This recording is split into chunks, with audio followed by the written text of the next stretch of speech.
Je m'appelle Mathias Vic, je suis photographe documentaire. J'ai appris la photographie en autodidacte. J'ai démarré avec la photo de skate et ensuite de là je suis passé à la photographie de rue. Et puis après mes études de droit, j'ai décidé de me lancer dans ce domaine-là, notamment dans le reportage où j'ai travaillé en Iran sur différents sujets. J'ai fait un petit passage par la photo d'actualité avant maintenant de travailler au long cours sur des projets documentaires. Je roule le long de la côte croate, entre Split et Dubrovnik. Le bitume défile sous mes pneus. En été, ici, tout serait saturé. Les plages bondées, les ruelles envahies par les touristes. Mais maintenant, c'est le calme. La saison est finie. La côte adriatique attire près de 15 millions de visiteurs chaque été. Plus au sud, au Monténégro, les Bouches de Kotor, seul fjord de la Méditerranée, embrassent une route sinueuse de 50 km. La région attire des milliers de touristes, en particulier des croisiéristes. Mais aujourd'hui, c'est comme si la ville dormait. Il reste juste le silence. Celui que les habitants connaissent bien, une fois le tourisme parti. L'hiver ici, c'est un retour à une réalité où les locaux reprennent possession du paysage. Le vacarme du tourisme s'estompe, l'agitation humaine n'est plus qu'un mirage, la mer chuchote. J'ai l'occasion de travailler ce projet avec un Fujifilm GFX 100 RF. Ce qui me plaît beaucoup dans ce boîtier, c'est sa compacité, c'est son poids, il est extrêmement léger et sa versatilité.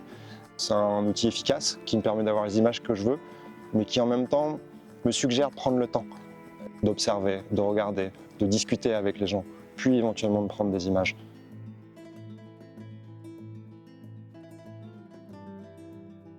L'Albanie offre une autre version du même scénario. Là-bas aussi, les côtes se vident. Les gens retrouvent le calme après la frénésie. Les lieux attendent. Le béton, les infrastructures, les hôtels qui surgissent, tout semble figé dans une pause forcée. J'ai trouvé des paysages dormants, une quiétude et des stigmates d'une suractivité touristique que j'ai cherché à photographier.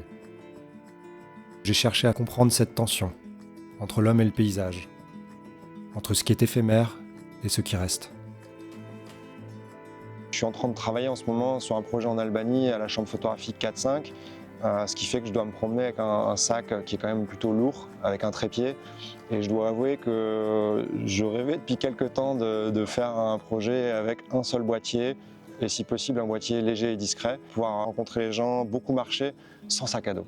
Juste avec cet appareil photo en bandoulière, c'est vraiment très plaisant.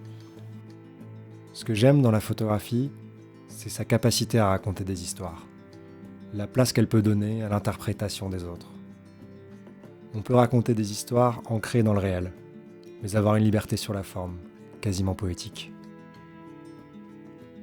Ce qui m'intéresse, ce n'est pas la surface brillante des choses, mais ce qui reste, une fois le bruit parti. Ce qu'on ne prend pas le temps de voir, la beauté dans l'anomalie que la photo révèle.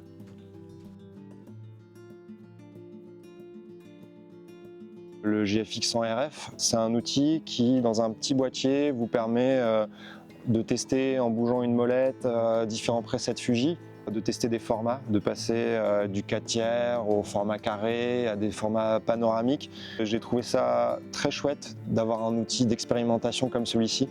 Ce que j'ai beaucoup aimé pour couvrir ce sujet-là, c'était la molette téléconverteur qui permet d'accéder à un zoom numérique. C'est très chouette parce qu'on peut travailler sur différentes focales en un coup de molette. L'optique, c'est un GF 35 mm f4 qui a un équivalent 28 mm qui peut très vite finalement se transformer en 35 ou en 50 mm qui sont moi deux focales que j'affectionne également. On aime avoir un boîtier qui nous plaît, qu'on trouve agréable et il faut dire qu'au niveau du design, je le trouve très beau. C'est un appareil qui est agréable à avoir en main et qu'on a envie de prendre quand on sort de chez soi, dans le doute où il y a peut-être une image à faire. J'ai beaucoup travaillé avec la Real Ace qui m'a beaucoup plu par sa douceur, par ses tons sombres pleins de détails. Quand je photographie, je cherche des indices. Un bain de soleil oublié sur la plage, un bouquet reposant sur le sable. Ces détails racontent ce que l'été efface, un espace en suspens, un paysage entre deux mondes où l'homme semble se réconcilier avec son environnement. Mais le fil est fragile. La nature n'a pas le loisir de guérir. On la pousse déjà vers l'effort. Photographier cet équilibre, c'est écouter le silence, être attentif à ce que ces lieux ont à dire. Chaque photo est une pause, comme une respiration dans une conversation.